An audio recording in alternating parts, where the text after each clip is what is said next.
Starting its life in 1998 on the Nintendo 64, Banjo-Kazooie is a franchise that's managed to secure its place in hearts all over the world through its undeniable charm, unrivaled creativity, and incredibly memorable characters, locations, and music. Even now, 20 years later in the year 2018, Banjo-Kazooie and its sequel Banjo-Tooie remain beloved masterpieces that have stood the test of time and are still fun to boot up and play to completion. Banjo-Kazooie seemed unstoppable back in the year 2000, standing alongside Nintendo's biggest franchises like Mario and Zelda. Rare, the development team behind Banjo-Kazooie, had another breakout hit series on their hands, and the future was looking bright for the titular Baron Bird. Similar to how Banjo-Tooie was teased at the end of the first game by the series' antagonist Gruntilda, at the end of Banjo-Tooie, there was a tease for a third game titled Banjo-3E, but this really didn't come as a shock to anyone. Of course there'd be a third Banjo game, it was only natural that we'd see the series continue. There was even a small bit of footage of a Banjo-Kazooie project running on the GameCube at Space World 2000. Banjo-3E seemed like an inevitability at this point, and everyone was expecting it to be even bigger and better than what came before it. Not long after the release of Banjo-Tooie, however, things began to change. In what is often referred to as the biggest, most awful, most tragic event in human history, Rare was purchased by Microsoft in the year 2002. This was a drastic change for the video game scene as a whole. Rare had been an absolute powerhouse for Nintendo throughout the 16 and 64-bit eras of gaming, and now, perhaps by a bit of ignorance on Nintendo's part, was scooped up by one of their competitors. Projects that were in development at the time either needed to be reworked for the Xbox or needed to be scrapped entirely. So what did this mean for Banjo-Kazooie? While the series did see smaller spin-off titles on Nintendo's Game Boy Advance, the main series, namely Banjo-3E, remained unseen and eventually began to disappear. Everyone had just assumed that the series was finished and that Banjo-3E would never see the light of day. That is until Rare showed us a certain trailer in 2006. Banjo-Kazooie just had its 20th anniversary, and I thought now would be a great time to take a look back at one of the most confusing, misguided, and, dare I say, misunderstood titles in video game history. People hate this game. A lot. But why do they hate it? And is all that hate warranted? I recently did a 100% playthrough of this game after not touching it in nearly a decade, and it kinda helped me see it from a new perspective. I streamed the entire thing as well, which led to some interesting discussions with the chat and helped me understand a myriad of different opinions on the game. I'm not exactly sure at the moment how I want to structure all my thoughts here, so I think I'm just gonna go through the whole game and talk about relevant points as they come up. Keep in mind that everything I talk about in this video is strictly my own opinion, and it's totally okay if you disagree with me. But with all that said, I think I've got the intro out of the way. Let's begin. Let's take an extended look back at Banjo-Kazooie, Nuts and Bolts.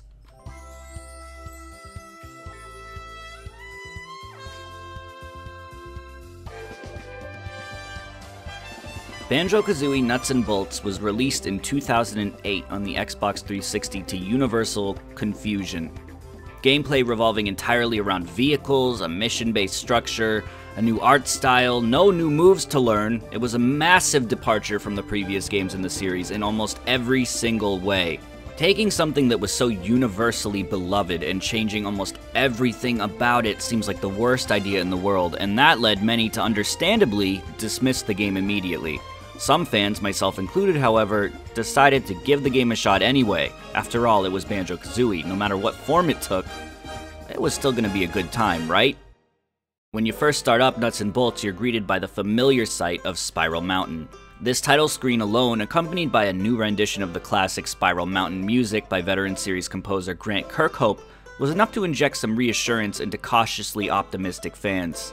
The art style was different, but this was still Spiral Mountain, and coming back to it after all these years was definitely a good feeling. Nostalgia is often dismissed as a cheap way to get an emotional reaction out of your audience without really doing anything, but I've always kinda disagreed with that. Nostalgia is a positive emotion. It makes you feel happy, it reminds you of being a kid, and if you've got the ability to dispense some nostalgic feelings every now and then, I'm all for that. An over-reliance on pandering to nostalgia is a bad idea, definitely, but that applies to everything. Too much of any good thing is always bad. Once we get past the title screen, we're greeted by a dramatic retelling of the events of the past games, all leading up to the present day. You know, the modern day, 2008. Banjo and Kazooie themselves haven't done anything in 8 years, which I think honestly is kind of a fun touch. It plays with the fact that time has passed both in the real world and for our heroes. They've been waiting for their next adventure to start for just as long as we have. Seeing fictional characters age or change in real time is something I've always enjoyed. That being said, we're looking at Banjo and Kazooie right now, and it would be kind of difficult to go through the rest of the video without at least talking about this first.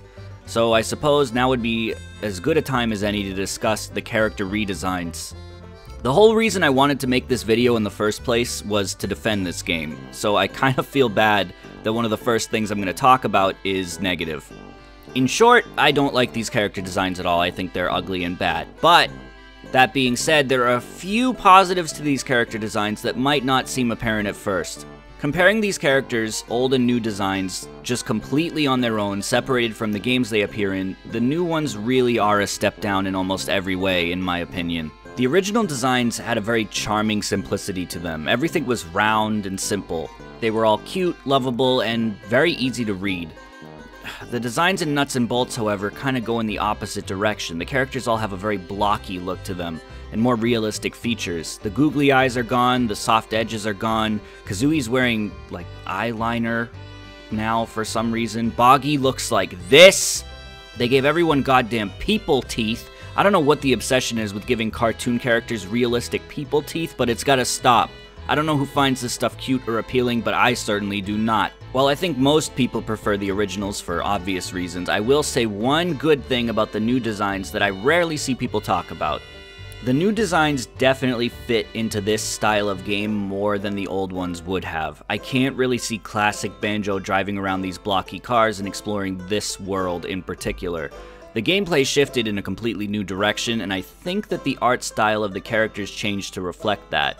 Trust me, we are going to get into the vehicles a little later, but everything in this game is very block-based. This version of Banjo definitely fits more into this game than classic Banjo would. That doesn't mean I like the designs, but it does mean that I think I get what they were going for.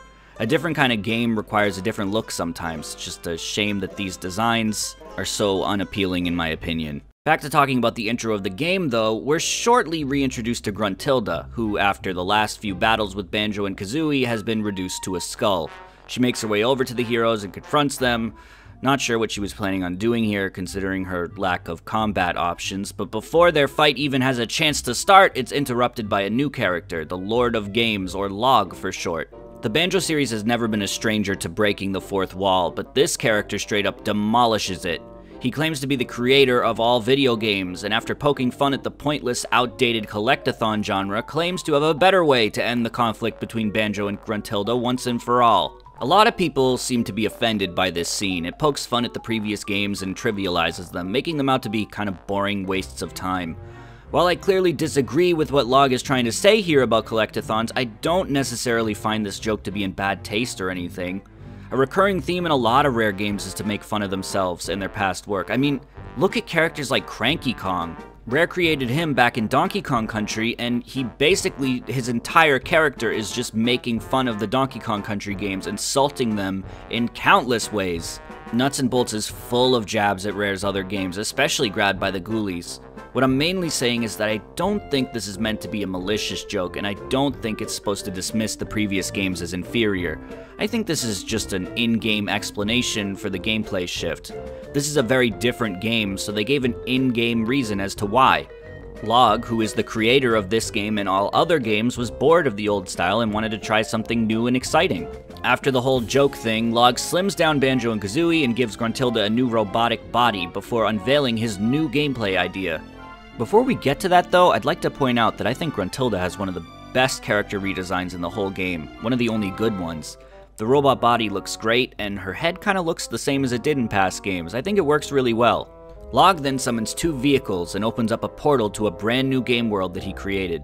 The vehicles are something I'm going to be talking about in depth throughout the entire video because they're basically the focus of the whole game. So for now, let's just move on and I'll talk about them in a bit. Gruntilda quickly nabs the more sophisticated looking vehicle, leaving Banjo and Kazooie with the smaller, more boring one. After they've all gotten in their cars, they drive through the portal into the game's hub world, Showdown Town. Upon arrival, the pair is greeted by some pigs and rhinos or whatever and are given a brief rundown of how things work here. Showdown Town is a large, populated port town with several distinct districts, tons of secrets to find, and portals to the various game worlds hidden around it. In order to progress through the game, the player has to enter the worlds, collect the Jiggies, which come back as the game's main collectible, and return them to the giant Jiggy bank in the center of town. The more Jiggies the player returns to this area, the more world portals will be accessible to them. It's a pretty simple concept. Aside from being a pleasant location with great music that happens to change in each district and with time of day, Showdown Town also has a very well thought out and satisfying progression system to its exploration. Unlike the vehicles you'll be creating on your own throughout the rest of the game, the trolley that Banjo drives around Showdown Town behaves a little differently. It isn't customizable, but it acquires new abilities periodically throughout the game, which allow you to do new things and reach new areas. For example, there's a steep slope right here in the center of town that you won't be able to drive up. After defeating one of the game's Gruntilda challenges, your trolley will gain high grip wheels, allowing you to climb up any hills in town that you weren't able to before. This is incredibly similar to the very first room in Gruntilda's lair in the first Banjo-Kazooie game. There's a slope here that you can't proceed past till you've gotten the Talon Trot move from Mumbo's Mountain. The difference between Showdown Town and Grunty's Lair, however, is that Showdown Town is a bit more open from the start, while Grunty's Lair has more of a linear progression to it with new moves allowing you to move forward. Showdown Town is kind of more like a big circle, with its starting point being the very center. The more vehicle parts you unlock, the more places you're able to explore. Right from the start, you'll be driving by secrets and areas that you won't be able to access until you've got the right parts for your trolley. There's something very satisfying about finally unlocking the car part that you needed to access an area that's been taunting you for a while. In a way, Showdown Town is almost kind of structured like a Metroid game, and I personally find it to be more engaging than previous Banjo hub worlds. Is it as memorable as places like Grunty's Lair? Probably not, but I would say it's more interesting to explore for sure. After arriving and getting the rundown of how things work, Kazooie is given her main ability that she'll be using throughout the game, the Magic Wrench. This wrench has two uses. One, it functions as a basic melee attack, and two, it allows you to pick up and move pretty much anything in the game, including physics props and vehicles. It can be a bit janky to control at times, but there's a button specifically for switching which object you're targeting, and another button that lets you rotate objects, which helps out a lot. Aside from the wrench though, Banjo's on-foot moveset is basically just running, jumping, climbing, swimming, and tightrope walking for some reason. All of the moves from previous games are gone. Kazooie can't shoot eggs, you can't Talon Trot, you can't Beak Blast, you can't Wave Dash, you can't L-Cancel, you can't do anything. This is one of the most widely despised parts of this game, and on paper it's easy to see why. The insane variety of moves and abilities that Banjo and Kazooie obtained over their last two adventures were a staple of the series. The thought of a Banjo game with no moves to learn and no returning abilities sounded horrible. But the thing is, Nuts and Bolts really isn't trying to be a traditional Banjo-Kazooie game. It's trying to be something entirely new, and for that, it's important to try to judge it in a vacuum. This game has plenty of things that the originals don't because it's a very different kind of game. I don't think it's fair to criticize Nuts and Bolts for lacking Banjo's classic moveset because the moves just don't fit the kind of game it is. There is a lot to see in Showdown Town, including lots of familiar faces, but for now, let's move on to the game's first real level, Nutty Acres. The worlds in Nuts and Bolts are structured in a way that's different from previous games, and at this point, being different is something that shouldn't really come as a surprise to you. Each world is split up into several acts, but this really isn't as big a deal as it sounds like it is. Basically, there's 6 doors that all lead to Nutty Acres, each one being labeled Act 1, Act 2, etc.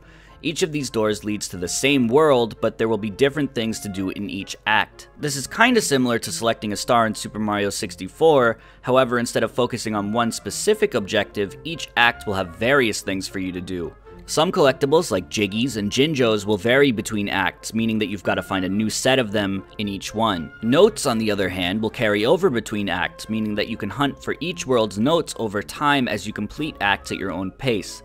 Each act door requires a different amount of Jiggies to open, often meaning you'll need to move on to new worlds before you can do later acts of previous worlds. At first I wasn't crazy about this whole idea, but I think it was executed pretty well for a few reasons. First of all, it makes the worlds much less intimidating by breaking them down into smaller chunks that you can complete individually. Second, it allows the same area to be used for multiple different purposes. For example, in the game's 4th world, there's one act where the entire area is flooded. So while technically this is the same level that you've been visiting in the other acts, it's sort of recontextualized into a water area. The act system in Banjo-Kazooie Nuts and Bolts ends up making the worlds feel a tiny bit more dynamic, with some acts feeling different from the other ones in the same world. Nutty Acres is a great introduction to the game and its mechanics. It's your typical grassland, which is a common first world in video games, but this one's got a bit of a twist that sets the tone for the rest of the game pretty well. The entire area is man-made, meaning that everything from trees to the sky itself are mechanical in nature. This man-made environment is an appropriate starting place for a game that is essentially all about creating machines, but it also eases you into the concept by still resembling a classic Banjo-Kazooie level. It's a nice blend of the old and new. The level itself consists of mostly grassland surrounded by beaches. The focal point is definitely the giant volcano towards the back, which you'll be visiting a lot. However, upon beginning to explore the world on your own, you'll realize that Nuts and Bolts' worlds aren't particularly densely packed with collectibles aside from the notes returning from previous games. There are only 3 main collectibles to find in Nuts and Bolts, being notes, Jinjo tokens, and Jiggies. Like I said earlier, collected notes are the only thing that carry over from act to act, so there's less of a drive to actively seek them out right away. There's something you're likely to come across naturally while progressing through the world's various acts. The other 2 collectibles are act-specific, meaning that if you're going for total completion, you'll need to find a different set of Jiggies and Jinjos in each world. Unlike notes, these items aren't as easily collectible as they were in past games. This is where the game's missions come into play, and where we can finally start talking about the infamous star of the show being the vehicles. Banjo-Kazooie Nuts and Bolts Jiggies and Jinjo tokens aren't obtained by simply finding them and touching them, but rather by finding a character in the world and completing a mission for them. The objectives of these missions are incredibly varied and have many different rules and limitations to make them more interesting. Sometimes you'll have to win a race, sometimes you'll have to transport an item or character from one place to another. You might have to destroy something, or travel a set amount of distance without hitting the gas, or launch an object as far as you can. The trolley we've been driving thus far got the job done in Showdown Town, but in order to complete these challenges and earn yourself some Jiggies, you're gonna need to start getting creative. And this, my friends, is where the fun of Banjo-Kazooie Nuts and Bolts comes into play. The vehicles in Nuts and Bolts are easily the most controversial part of the whole game. Most of the complaints revolving around this game usually boil down to it's got cars in it. And if you're looking at Nuts and Bolts on a surface level in comparison to past Banjo games, then sure, this major change is going to garner a lot of negative attention. But when you sit down and start tinkering with the vehicle creator in this game, you very quickly realize how fun this can really be. This vehicle creator offers one of the most enjoyable experiences I've ever had while creating things in a video game, maybe only beaten out by Little Big Planet. It's incredibly easy to use and surprisingly in-depth. Throughout my most recent playthrough, there were numerous times where I'd just get this super dumb vehicle idea in my head and I'd be like, there's no way I'll be able to do this, and then the game went and let me make it. There are a few limitations, but for the most part, you can make any kind of vehicle you want for any situation. The various missions and objectives that the game throws at you, in addition to the different terrain you'll need to traverse, will require you to get creative and make or modify your vehicles in order to succeed. Need to fly? Make a plane or a helicopter. Need to do some water missions? You're going to need to make a submarine or a boat. Maybe a boat that can become a submarine. Need to win a race? Slap as many engines and rockets onto your car as you can and see how that works out for you. In a way, the game constantly throws different puzzles at you that need to be solved by creating a machine that can solve them for you. The missions and challenges are impossible for Banjo to solve on his own, so it's up to the player to create something that can get the job done. It's a very rewarding system that often encourages you to solve problems in completely unorthodox ways.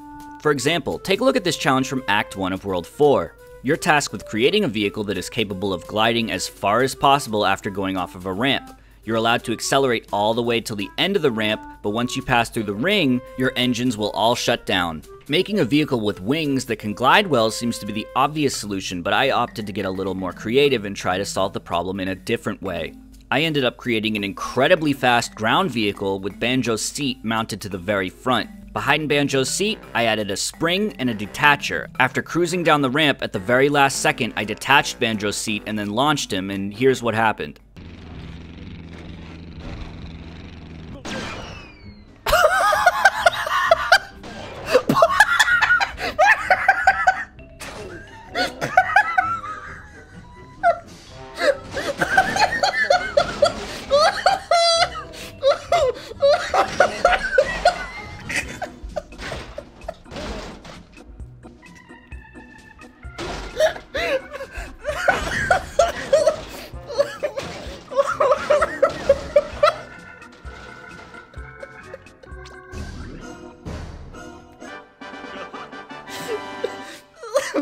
A lot of the fun of Banjo-Kazooie Nuts and Bolts comes from you. Sometimes there will be an easy problem to solve, but trying to come up with your own wacky solution is so much more enjoyable. You're given an insane amount of tools to work with, so having fun with them and trying new things is engaging as hell. Sometimes I enjoy just going into the vehicle builder and seeing what I can make for no real reason at all. You can easily test your vehicle with the press of a button, and then you can return to the garage with another press of the button to make adjustments. The entire process of making a vehicle is just super seamless.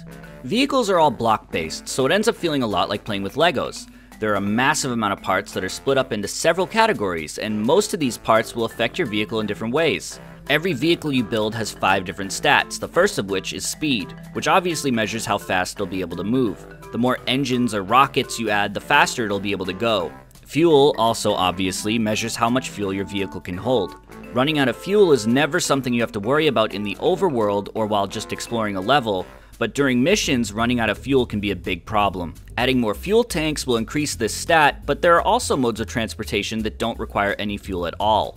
Ammo measures how much ammunition your vehicle can hold. Every weapon type shares the same ammo pool, so simply adding more ammo containers to your vehicle will increase the stat. Weight, also pretty self-explanatory, determines how heavy your vehicle is. Weight plays a gigantic role in this game, and oftentimes you'll need to go back to the drawing board because your car won't be quite heavy enough or your helicopter might be a bit too heavy. There are parts that weigh a ton and parts that weigh next to nothing, so managing which parts you put on your vehicle and where can drastically affect its performance. The final stat really isn't a stat at all, but rather just a parts used gauge. Unfortunately, there is a limit to how many parts your vehicle can be made out of, but it's so large that you rarely ever run into it. Speaking of parts, there are a lot of them, and most of them come in different shapes, sizes, and weights. Oh, and they can also be painted.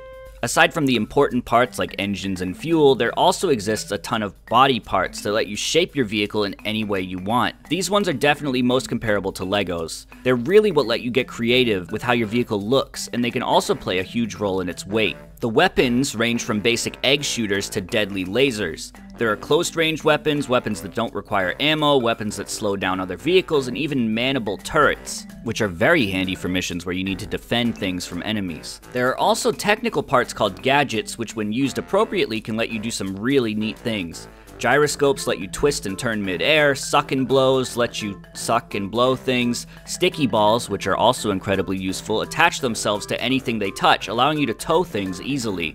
A self-destruct button makes your entire vehicle explode. There are so many of these parts that allow for some very cool things to be done. Seriously, check out some Nuts and Bolts creations on YouTube. People have made some amazing stuff in this game. Your vehicles can all be saved, loaded, and edited whenever you want, which allows you to build up a library of different handcrafted vehicles to fit any situation that may arise. It almost feels a bit like recruiting party members in an RPG or something. In addition, you unlock new vehicle parts throughout the entire game, so you're constantly enticed to head back to the garage and check out what new things you can do now that you've got those monster truck wheels or those fancy retracting wings. I could go on and on about the vehicles forever, and there are some negative aspects I'll get to eventually, but it really is as fun as I've made it sound. During my most recent playthrough, I made some crazy things ranging from a giant, incredibly heavy, hollow thwomp with spikes all over the bottom that was powered by rockets hidden inside it, and even a fidget spinner. Look at this thing, it's terrible! I love it, I made it myself! I made a big monster truck with a tiny little car hidden underneath it, and with the press of a button, the tiny car would detach, leaving the bigger car behind, and I'd start driving away in the little car. Some of these vehicles were completely pointless and didn't help me with any missions at all, but they were all fun to make, and I think that speaks volumes for just how entertaining the vehicle creator is in this game. I've yet to see anything like it. Moving on, before we leave Nutty Acres, we should probably talk about the game's Gruntilda missions. Nuts and Bolts really doesn't have traditional boss fights. Sure, there are some missions that resemble boss fights, but most of the Gruntilda challenges are just regular challenges with Gruntilda. They usually aren't much harder than a regular mission, but they have some nice music. All of the NPCs in this game that challenge you to races or fights are bound by the same vehicle restrictions that you are, including Gruntilda, meaning that she isn't particularly threatening. She usually has parts that you haven't unlocked yet, but that rarely makes her challenges any more difficult. The first challenge, for example, requires you to chase her down and knock a coconut out of her vehicle, but it can be completely trivialized by just getting out of your car and lifting the coconut with Kazooie's wrench.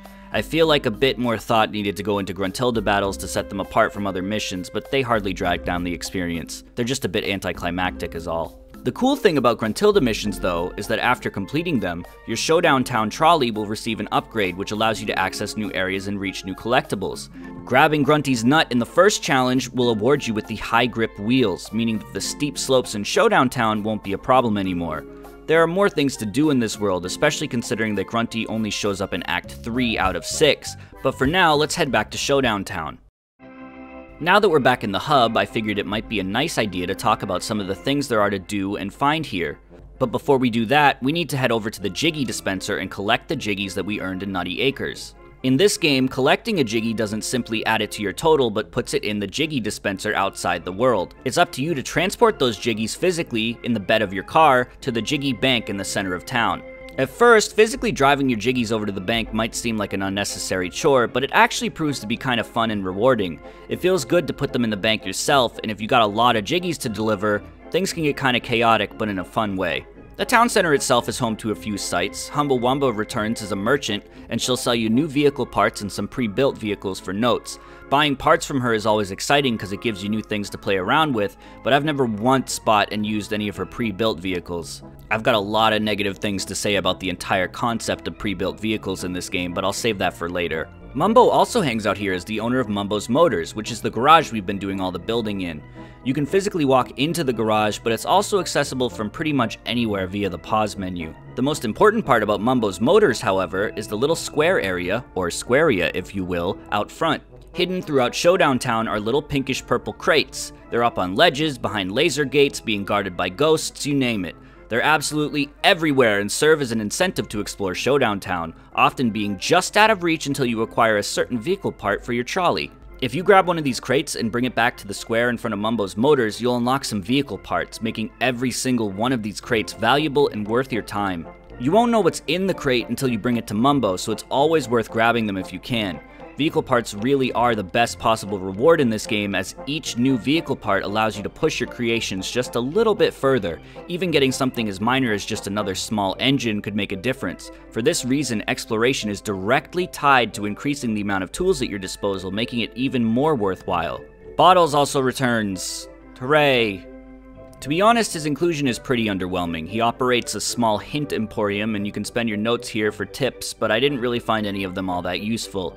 At the very least, Bottles himself doesn't look so bad in Nuts and Bolts, as he seems to have received one of the least drastic visual changes in the game. Moving on to the pier, we got a few more familiar faces. King Jingling returns, this time as the owner of a bingo parlor. This is actually where the Jinjo tokens you've been collecting come into play, so I guess now would be a good opportunity to explain how they work. Unlike in past games, you don't simply collect Jimbos. I'm leaving that in. You don't simply collect Jinjos, but rather you find them and are given a simple task to complete. They're sort of like the main Jiggy missions, but a little smaller and more simple. If you complete the task they give you, they'll reward you with a Jinjo token matching their color. Completing a challenge for a blue Jinjo, you get a blue token. It's pretty straightforward. In Showdown Town, by visiting King Jingling, you can gain access to the bingo board, which will reward you with various prizes for filling in rows and columns with the tokens you've collected. The prizes range from large amounts of notes to rare vehicle parts, so this is definitely worth your time. Across from Jingling is Klungo's Arcade. This dude actually went and did what he said he was going to do at the end of Banjo-Tooie and became a game developer. You can play his little arcade game here, which isn't all that special, but it's something to do, I guess. Also, Klungo got one of the worst redesigns out of everyone. The worst one, however, goes to Boggy, who operates the gym on the other side of town. Boggy's gym serves as a way to increase Banjo's on-foot stats, letting him do things like run faster, jump higher, whatever. It's really not that important, but it can come in handy at times. Honestly, if you got the notes, there's no real reason not to do some training here. One of the new characters in this game, Trophy Thomas, whom I am not a fan of, hangs out here by the water and allows you to revisit older challenges in order to go for a higher ranking. The main missions in this game have 3 completion rankings. The lowest rank will earn you some notes, the mid rank will earn you a Jiggy, and the highest rank will earn you a trophy as well as the prizes in the lower ranks. For every 4 trophies, I think it's 4, I'm not looking it up. For every 4 trophies you collect, Trophy Thomas will give you a Jiggy, which will be dispensed from his house right here. So if you want to 100% the game and collect all of the Jiggies, you're going to have to earn the trophy rank in pretty much all of the challenges. I think you might be able to miss 1 or 2, I'm not sure. Either way, it's tough to earn them all, and this guy is ugly and he sucks. There are other minor characters strewn about that I didn't talk about because they're not really interesting. They just sell you things or give you hints. If you're a big fan of Jolly Roger from Banjo-Tooie, you'll be happy to know that he's become a hobo and now lives under a bridge, so congrats. Anyway, before moving on to the game's second world, we need to open it up. In order to access new worlds for the first time, you need to go up to Log's Tower, which is located at the very center of Showdown Town. Log's factory is actually what's at the top of this slope we talked about right at the start. We couldn't get up this slope before, but now that we've got the high grip wheels from Grunty, we can climb the slope to reach Log's Tower. Up here, you can get this orb thing, which when taken to the proper receptacle in town, will open up a new world. It's kinda similar to delivering Jiggies, only you know it's a ball, and you bring it somewhere other than the Jiggy Bank, so it's not really like delivering Jiggies. Once you deliver this orb to the little theater area, you'll gain access to the game's second world. Logbox 720 is an interesting level. It's definitely a first for the Banjo series, that's for sure.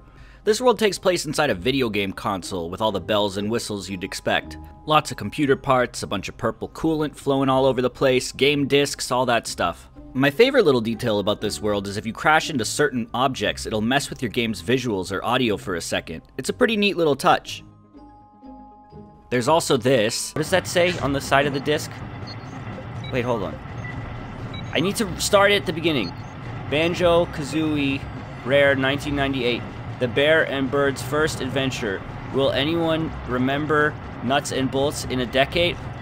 Come back in 2018 and find out. Holy shit! This level's a lot more compact than Nutty Acres, but it isn't too difficult to get around. You're definitely going to want to make sure you've got a nice, dependable helicopter for this world though, as it's much more vertically oriented than anywhere you've been thus far. The missions here are a bit more difficult than the ones in Nutty Acres, so this is where you're definitely going to need to start thinking about how your vehicles are built a little more carefully, especially in regards to its size, as something too big is going to crash into shit all over the place here. The music in Logbox, and the entire game for that matter, is stellar, and probably something that even people who hate this game can agree is pretty damn good. Grant Kirkhope returns as the composer, and there are so many great new and returning tunes that this very much feels like a Banjo-Kazooie soundtrack. Logbox's music has a very ominous and creepy tone to it, even including some eerie vocals at one point that talk about stop and swap, which is something we'll cover eventually. To be honest though, there's not a ton else to talk about regarding Logbox 720. It's a fine level that offers new challenges and introduces you to some more gameplay elements that weren't present in Nutty Acres, but compared to the next few levels, there's not as much to discuss here, I think. The Gruntilda mission, which shows up in Act 3, is a race around the coolant pool at the top level. Grunty is in a water vehicle while you're stuck on land. Again, this isn't too tough. For completing this, your Showdown Town trolley is rewarded with floaters, which can be inflated and deflated with the press of a button, as well as a small propeller on the back. These two new additions to your cart will prove incredibly useful back in town. Floaters are amongst the most important parts in the game, as they can help you create vehicles that perform well on both land and in water. While they're inflated, they allow your vehicle to float on water with no problem. When deflated, your vehicle will sink and allow you to drive along the bottom of the body of water. While on the bottom, you can rely on your wheels for forward momentum, but on the surface you'll need propellers or a sail or something like that that offers some sort of push or pull. Thankfully, we get both floaters and a propeller from Grunty here, which means that now we'll be able to glide across the surface of the water in Showdown Town to reach new areas and collectibles. Having finished the Gruntilda mission in World 2, you've now got a number of different places you could go. You could head back to Nutty Acres and move on to Act 4, you could continue doing more acts in Logbox, you could explore more Showdown Town with your newly acquired floaters, or you could open up World 3, Banjo Land. For the sake of the video and moving forward, we'll head over to Log's Tower and get the ball we need to unlock Banjo Land and take it to the pedestal near this body of water here. Thanks to our trolley's newfound sea legs, we'll have no problem gaining access to this world, and we can start exploring it right away. If you're a longtime fan of Banjo-Kazooie, you'll probably be familiar with a lot of what this level has to offer. Banjo Land is a giant museum theme park place dedicated to honoring and remembering all things Banjo-Kazooie and Banjo-Tooie. It's a gigantic burst of fan service that you'll likely enjoy if you had some fun with the previous games, but even then, it's a good level in its own right. You'll find Easter eggs, cameos, locations, structures, and objects from almost every single world that Banjo and Kazooie visited in their first two adventures here. The music that plays in this world is absolutely incredible. It's a medley of music from throughout the entire series, and it's definitely worth a listen if you've never heard it before. The nostalgic feelings alone are enough to make me a huge fan of this world, but there's a lot more to like about it than just its theme. In terms of its layout, this world finds a comfortable middle ground between the open nature of Nutty Acres and the towering Logbox. There's plenty of space to drive around, but there's also plenty of structures to climb and open spaces to fly aircrafts. There's also a wide variety of terrain here, including flat metal, grassy hills, ice, water, sand, and more, meaning that you're gonna need to put your vehicle building skills to the test in order to navigate the world and complete its challenges. As much as I love this level though, its very existence kinda conflicts with one of the major points I've been trying to make in this video.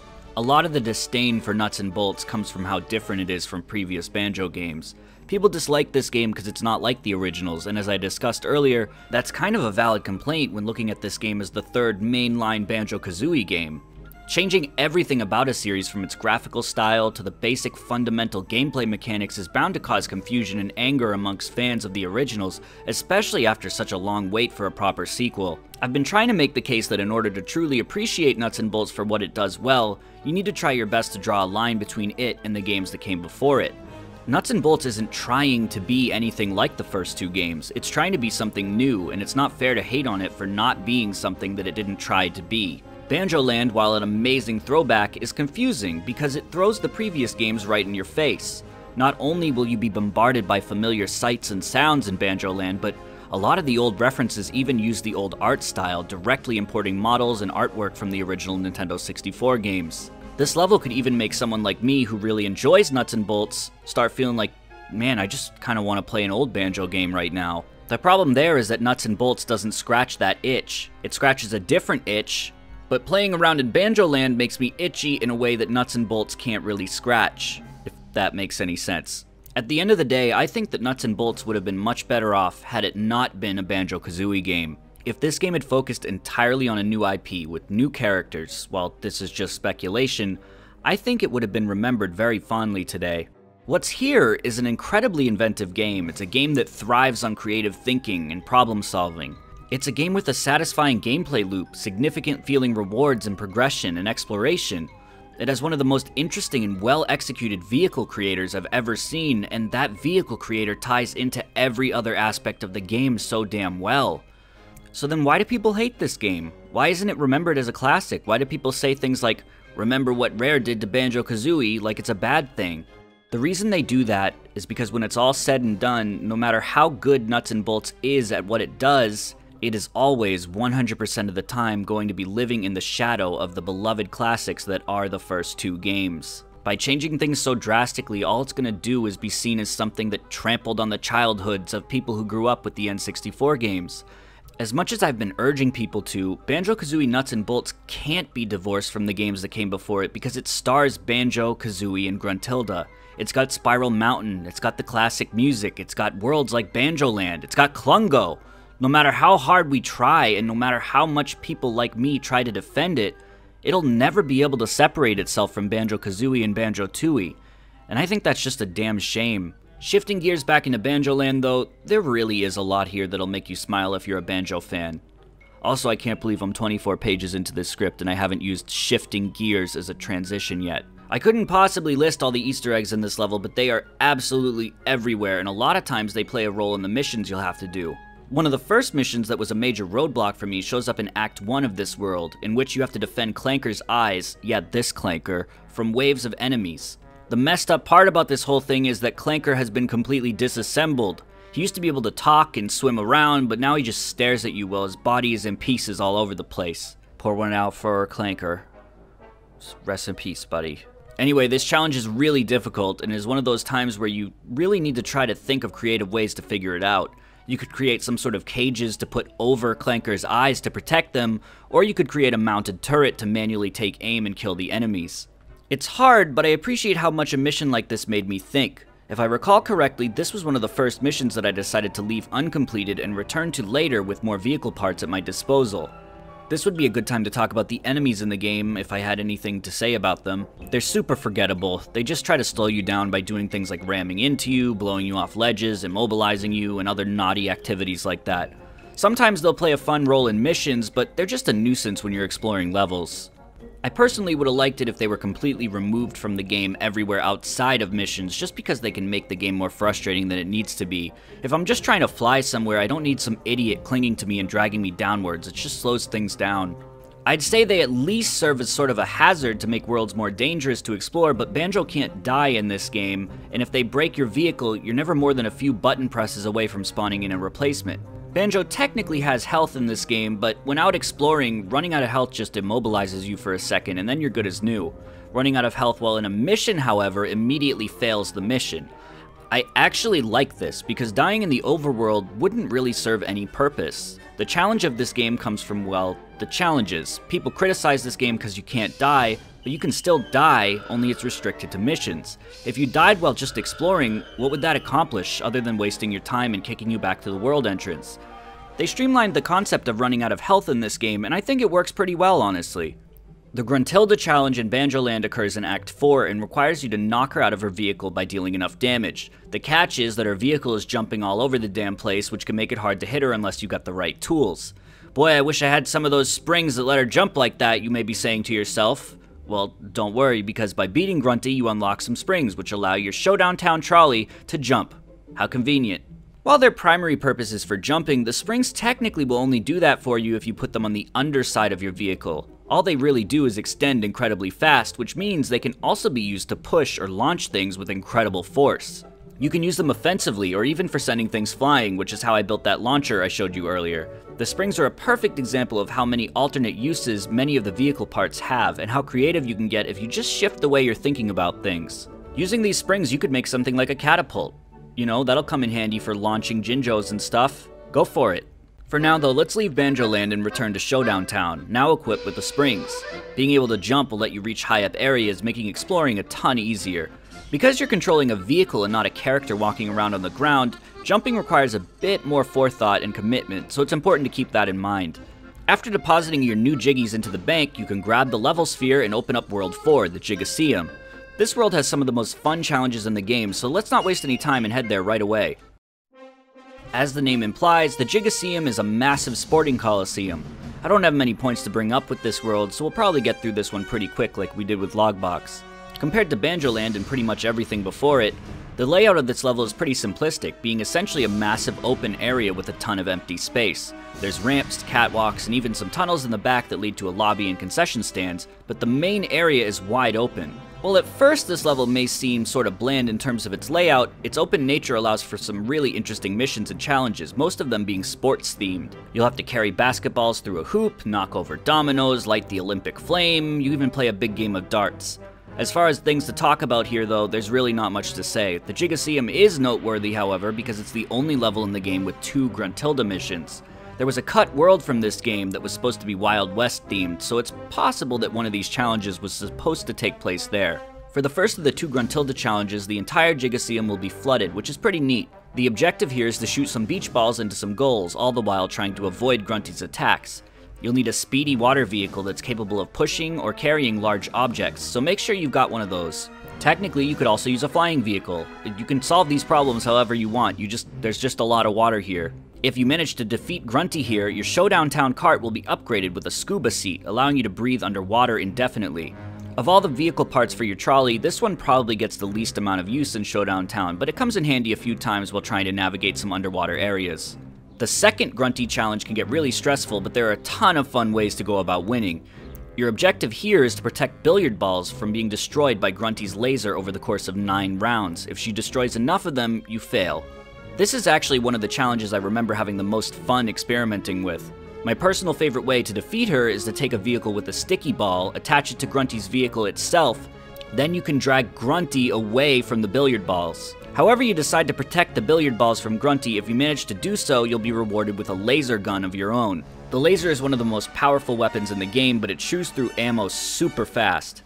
In Showdown Town, it can be used to disable the laser fences you've been bumping into throughout the game, allowing you to grab the collectibles inside. It can also be used to fend off the Showdown Town police force, who really don't want you collecting Jiggies for whatever reason. But yeah, I mean, this level's fun, but I don't really have any talking points, so let's just head back to Showdown Town.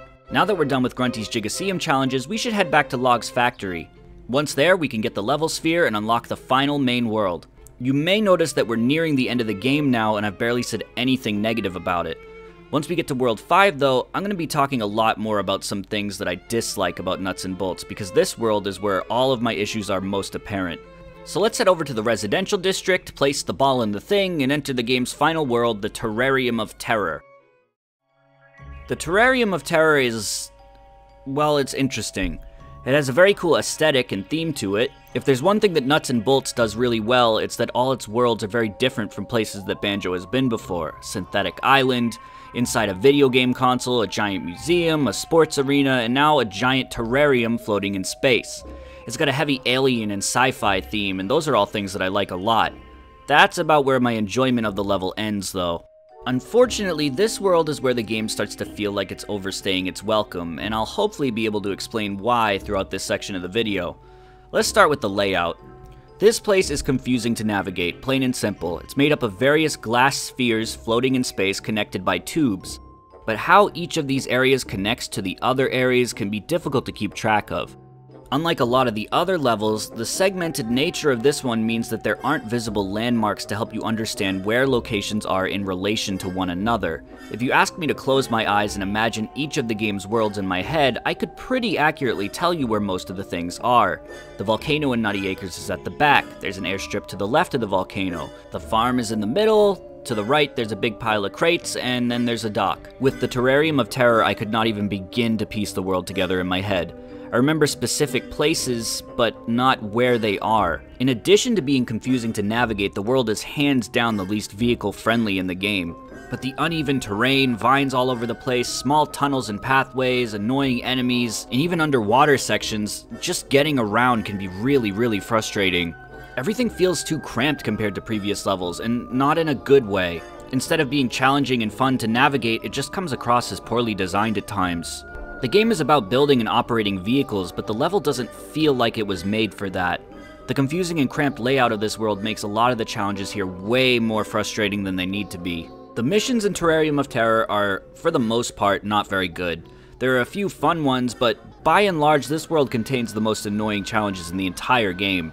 There's one aspect of Nuts and Bolts that I dislike a lot, and I've pretty much avoided talking about it up until this point, mostly because the Terrarium is my least favorite level and I wanted to dump all my negative thoughts here. Pre-built vehicle challenges are probably my least favorite part of the entire game. I haven't talked about this kind of mission yet, but they've been going on in the background throughout the entire game. Occasionally, missions will be based around pre-built vehicles, meaning you aren't allowed to use any of the vehicles you've created yourself. These pre-made vehicles are specifically built for the mission they're a part of, meaning they're often built to intentionally have some flaws that make the challenge more difficult. They'll be built with weird gimmicks, poor controls, or unnecessary vehicle parts slapped all over them, making them clunky and not very fun to drive. These challenges make sense sometimes as they can serve to level the playing field a bit, and I wouldn't mind seeing them once in a while, but it feels like they make up a good chunk of the game's missions. Sometimes working within the restrictions of a pre-built vehicle can make for some interesting challenges, but for the most part, I'd rather be driving my own vehicles. And that's where my main problem comes in. Everything in Nuts and Bolts boils down to unlocking more vehicle parts. Jinjos are collected for the bingo board, which unlocks parts. Notes are used to buy parts. The crates in town unlock parts. Beating Gruntilda unlocks parts. Vehicle parts are a constant reward throughout this game and have direct impact on the way you play. Almost everything you do in this game leads to you unlocking new vehicle parts, and those vehicle parts are directly used to improve your gameplay experience. Whenever you're separated from the massive vehicles you've created throughout the game, it just feels bad. While there are pre-built vehicles available for purchase in town from Humbawamba, they're completely ignorable, which is what I recommend doing. The vehicle creator in this game is so well thought out and enjoyable that I'd say using pre-built vehicles kind of defeats the entire purpose of Nuts and Bolts. Building your own solutions to problems is why the game is so fun in the first place, at least for me. So by just buying tools that can solve all the problems for you, I feel like it misses the point. But everyone has fun in different ways, and the pre-built vehicles aren't pushed onto you, so as long as I'm not forced to use them, I'm happy. The problem is you are forced to use the pre-built vehicles in missions quite frequently, and whenever it happens, it just kinda sucks. You spend the entire game building cars, unlocking new parts to build even better cars, and then all of a sudden you're told, "Here, take this airplane that doesn't work," and you can't do anything about it.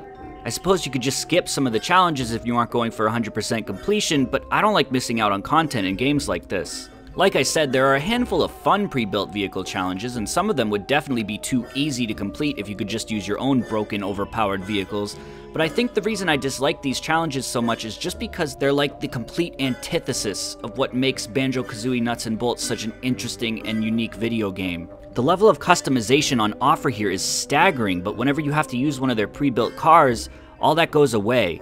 It's especially frustrating when the challenge involving a pre-built vehicle is really hard, which just makes me end up resenting them even more. There were so many challenges here that just made me want to rip my hair out, and it was really the only time in the game that I wanted it to end.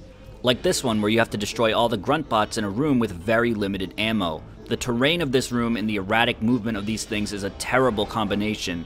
This one, that's a throwback to the saucer apparel from Banjo-Tooie, is super long, and trying to reach the trophy ranking oftentimes meant I was playing it right until the end before I knew if I was going to fail or not. Having to restart this challenge and go through the whole thing over and over, it got so grating after a while. A lot of times, failing these missions in particular felt out of my control, and that's never very enjoyable. These missions just stopped being fun after a while, and I was dying to finish this world and move on to the end game. Thankfully, the Grunty mission here isn't too tough. All you gotta do is destroy our vehicle, and at this point, you really should have the firepower to be able to do that no problem. She can turn invisible this time, which I guess is a little tricky. After defeating her though, you obtain the last item for your Showdown Town trolley, being the horn. But now that we've finished this world, let's return to Showdown Town one last time before heading to the final challenge. Assuming you've collected everything that you wanted to collect, this should be the last time you have to visit Showdown Town before completing the game. The horn you just unlocked allows you to nab some great vehicle parts though, so it's definitely worth picking those up while you can. Throughout the town there are some crates that were guarded by ghosts, and you can make them leave by honking your horn. You've probably seen them around while exploring, so if you can remember where they are, go grab them. In terms of other things to do in Showdown Town, there are a few things I haven't discussed, but none of them are too major. There are some small Jinjo missions here where you've got to transport falsely imprisoned Jinjos back to their homes, and then place a Minjo in the empty cell. These missions are simple, but they give you something else to do in town, and hunting down all the Minjos can be kind of a rewarding challenge. Also, just want to point out that the old Jinjo design was one of the best character designs in all of history, and they ruined it. I hate this. I hate you, Jinjo. Speaking of the jail cells, I haven't really talked about the officer Picklet yet, but there's not much to say. He's gross and weird. He runs the police force in Showdown Town and is responsible for all the law enforcement that's been chasing you around. You can bribe him with notes and stuff, but honestly, he kind of just can be ignored for the entire game with no real consequence. But with that though, I think I've covered most of the things there are to do in Showdown Town. Oh, I guess I haven't mentioned that Grunty just hangs out near the Jiggy Vault the whole game with her new cat. I think his name is Piddles. I'm not really a fan of how the main villain is just chilling with nothing to do in the center of town for the whole game. Seems like a weird choice, but yeah, she's there too. You can run her over. While we might be leaving Showdown Town for the last time before finishing the game, we are actually going to briefly return here in the post-game to discuss a few final points, so don't get too sad just yet. But now, let's make our way up to Log's factory one last time and return to where it all started for the final showdown. Spiral Mountain is the place where both Banjo-Kazooie and Banjo-Tooie started, and it's been recreated pretty much perfectly in HD, albeit a little bit bigger to accommodate the vehicles and stuff. While this game also technically began here, you weren't given the opportunity to explore anywhere outside of Banjo's front yard. If you're a Banjo fan, you'll be pleased to see pretty much everything is exactly where you remember it being, even the giant hole Grunty left in the ground when she fell off the tower at the end of the first game. The waterfall's here, the moat around the mountain itself is here, even Grunty's lair is here. It's a shame you can't go inside it like you could in Banjo-Tooie, but it looks great. One thing I'm not a fan of is how they made all the vegetable enemies into robots. Like, I get it fits with the theme of the game, but like, Honestly though, just coming back to this location after all these years with the familiar music and sights and sounds just makes me happy. It's a really nice feeling, and it's a fitting location for the ending of the game after everything we've been through. There isn't much to do here other than the 2 challenges, so once you're done sightseeing, head over to Log and get your first mission. This first mission is really a gauntlet of 6 missions that you have to complete one after another, all with the same vehicle, so make sure whatever you're using can do pretty much everything. First, you'll have to drive around, staying within a designated area as it moves about the map. After that, you'll have to transport one of the eyes from Grunty's lair into the dumpster outside Banjo's house. Third, you'll need to complete a race through some rings. Fourth, you'll have to shoot down all the targets. Fifth, you'll have to transport some honeycombs. And finally, you'll have to push all of the cauliflower enemies out of an area. Between these 6 challenges, Log will ask you trivia questions because, you know, it's tradition. It sort of feels tacked on, but I really don't mind it. Answering the questions correctly gives you a little more time on the clock, so at least it feels sort of useful. Also, seeing the name Diddy Kong on an Xbox feels kind of weird. I don't know if I like that. After completing that gauntlet of challenges, you'll have one more mission to do before the credits, and it's another gauntlet, this time given to you by Snorkel the Dolphin from Banjo-Kazooie. Just kidding, it's Grunty. Similar to the last gauntlet, you've got to complete a series of challenges all without swapping vehicles. This time they all involve destroying various vehicles piloted by Grunty. She drives a car, then a boat, then an invisible thing, then some jumping thing, then finally starts zipping around on a broomstick-esque flying machine. Again, this challenge isn't too tough if you got the right vehicle for the job. once you're done, then congratulations, you finished Nuts and Bolts. The game ends with a celebration at Banjo's house. He even puts on a shirt. A shirt on Banjo! And look, even Tootie came. There she goes. For all their hard work and determination, Log awards Banjo and Kazooie the deed to Spiral Mountain, meaning they own it, and Grunty can't demolish it to make her city or whatever she was trying to do. I don't remember. Gee, if only we'd known earlier that Grunty's evil schemes could be thwarted by the powers of legal documents. After that, in a fun little heartbreaking moment, Log gives Banjo and Kazooie all their old moves back, telling them that they'll need them for their next game, before further clarifying that they may never get another game. Man, it's been like 10 years, so it's been longer since Nuts and Bolts than it had been since Tooie when Nuts and Bolts came out. Jesus Christ. In traditional Banjo fashion, they do tease a future title by leaving the game on a bit of a cliffhanger, and it's one that I actually find kinda interesting in terms of a concept for a new game. Log reveals that he sent Grunty to work in his gaming factory, basically turning her into a slave, forcing her to make games like Grab by the Ghoulies 2 and Viva Pinata Kart. Grunty then says that putting her here was a bad move because she's gonna make her own evil game to defeat Banjo. A new Banjo adventure taking place in a game world created by Grunty sounds like a cool idea, and I'd totally be down for it someday. I'd also be down for Grab by the Ghoulies too, but I think I'm the only one who wants that. I mean, it's been 10 years, but if it's just Grunty developing it, I don't know, who knows, things take time. But that's basically it, we're at the end of the game. After that, you're booted back to the main menu and it's over, just like that. Before giving some closing thoughts though, there are two more things we need to cover, so we gotta go back to Showdown Town one more time.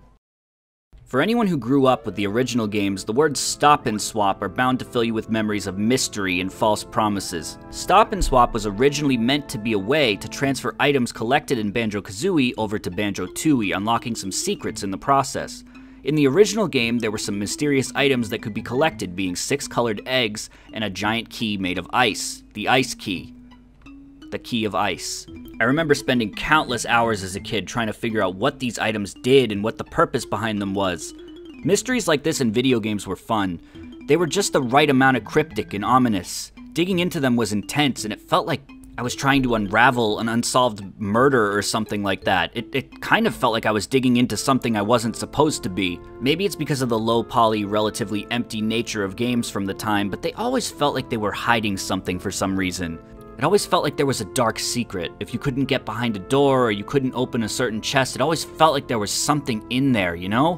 What younger me didn't know is that there really was no mystery to solve. Stop and Swap was intended to work like this. After collecting the mysterious eggs and Ice Key, you were supposed to power down your Nintendo 64 and quickly swap the cartridge out for Banjo-Tooie, and then power it back on. I don't know anything about how technology works, but from what I've read, it sounds like in that short amount of time, the Nintendo 64 was supposed to be able to retain some memory of whatever it just played, allowing you to transfer information to a new cartridge if swapped quickly enough. However, this feature of the console didn't work as Rare had hoped, making the entire process impossible. The idea was scrapped from Banjo-Tooie, and they just included some of the secrets that would have been unlocked using Stop and Swap in the game anyway.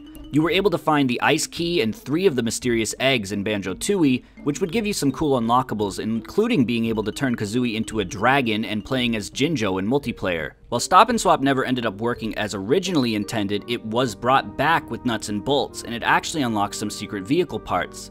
By collecting the eggs and Ice Key in the Xbox Live Arcade version of Banjo-Kazooie, you'll unlock corresponding crates in Showdown Town, which when brought to Mumbo's will unlock some new vehicle parts for you. So yeah, after all these years and all those hours spent investigating, Stop and Swap ended up being real after all, and it lets you unlock fuzzy dice for your car. Thanks, Rare. The only other thing to mention is that this game actually received some DLC called Log's Lost Challenges. Overall though, it's really half-baked. It opens up a new world that can be entered around the side of Mumbo's motors. The world itself, though, is just the testo track that you've been using to test your vehicles throughout the entire game. Only this time it has NPCs in it to offer you some challenges. These challenges are incredibly difficult to earn trophies in and have to be beaten twice, once with a pre-built vehicle and once with your own custom vehicle.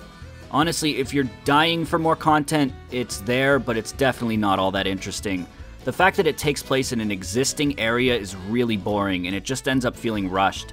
I also have a sneaking suspicion that the music that plays during the missions in this DLC is from the cut Western world, given how it sounds. This DLC is a nice little bonus, and it's included in the Rare Replay version, so I mean, there's no reason not to check it out, but checking it out is all you really need to do.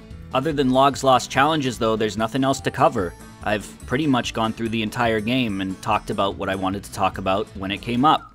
So with that, I think I'll move on to the end part of the video. Banjo-Kazooie Nuts and Bolts is a tragic game. At its core, it's a game about building solutions to problems. It's about being faced with obstacles and using the tools at your disposal to create something that lets you overcome them. It's about experimenting and thinking outside the box and getting weird with your ideas. It's about pushing the boundaries of your own imagination while simultaneously learning the rules of the world that you're thrown into and bending them. Nuts and Bolts is a tragic game because it does all of these things so well, but because of its name, it'll never be seen as anything more than the game that ruined Banjo-Kazooie to most people.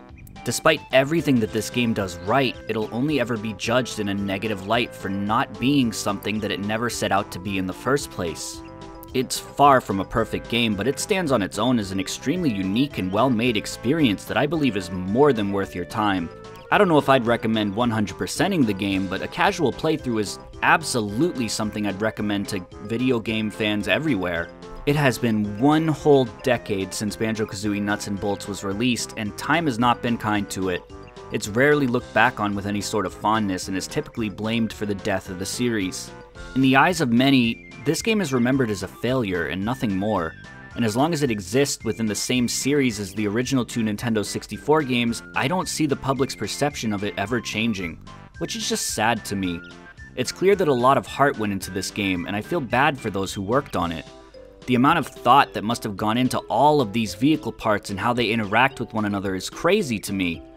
The fact that the vehicle system works at all, let alone as well as it does, is a huge accomplishment that's worthy of some praise, I think. But no matter how good the end product ended up being, its differences from previous games were just always going to be the only things people paid attention to. Over the last decade, I haven't seen much of the public's view on this game change at all, but if this video can convince anyone to give it a shot, I'll be pretty happy. I think that if you go into this game with the intention of having fun, even if it means goofing off and making your own fun sometimes, I think you'll have a good time. I love the Banjo-Kazooie series a lot, and while this game is nothing like the other entries, I think it's just as good in its own ways. While I hope we see another adventure from the Bear and Bird someday, I'm not sure what form I'd like to see it take. At this point, I'd be happy with an HD remake in the style of the ones Crash and Spyro got. Either way, even if the next game is vastly different from everything that came before it, I'll be willing to give it a shot. Sure glad I gave Nuts and Bolts one. Thanks for watching. If you're interested in seeing my entire 100% playthrough that I streamed, I'll leave a link to the playlist in the description below. This is the first time I've ever made a video like this, so let me know what you think.